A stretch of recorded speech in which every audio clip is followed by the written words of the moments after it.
another matter, President Biden spent much of the past week participating in a UN summit on the so-called Paris Climate Accords. The event was billed as a serious meeting of world leaders committed to taking action on climate policy.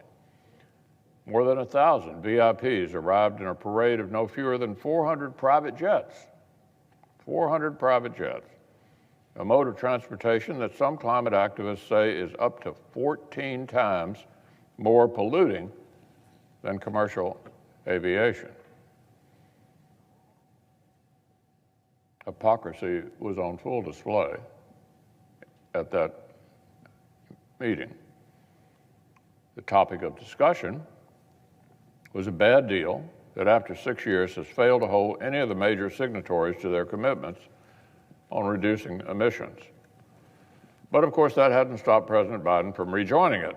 The president went as far as apologizing that the previous administration had let the U.S. reduce its emissions from outside the deal.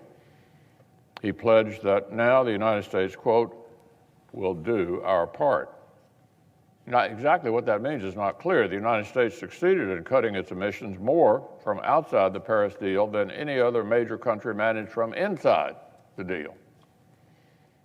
So President Biden apologized for outperforming the deal, and his counterparts welcomed America's new commitment to reduce U.S. emissions 50% by 2030 without a single specific on how to achieve it. Now, while America's emissions have fallen, the world's leading carbon emitter apparently has a free pass to keep on increasing its emissions until 2030. According to China's own representatives, their massive and thriving economy is still in a, quote, special development stage. Special development stage.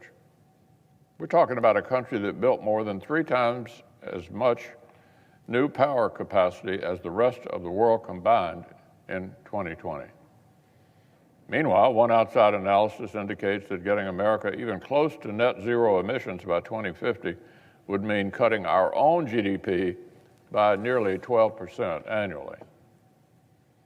That's trillions of dollars shipped out of this country every year.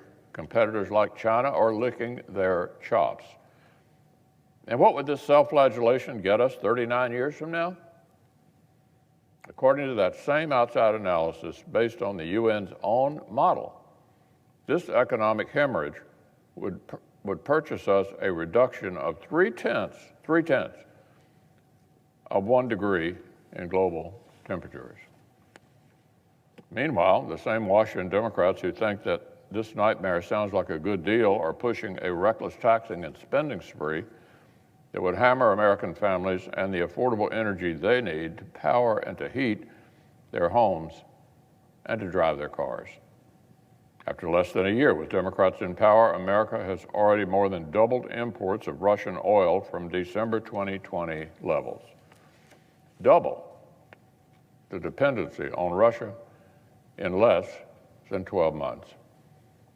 America's energy future, as imagined by our colleagues on the left.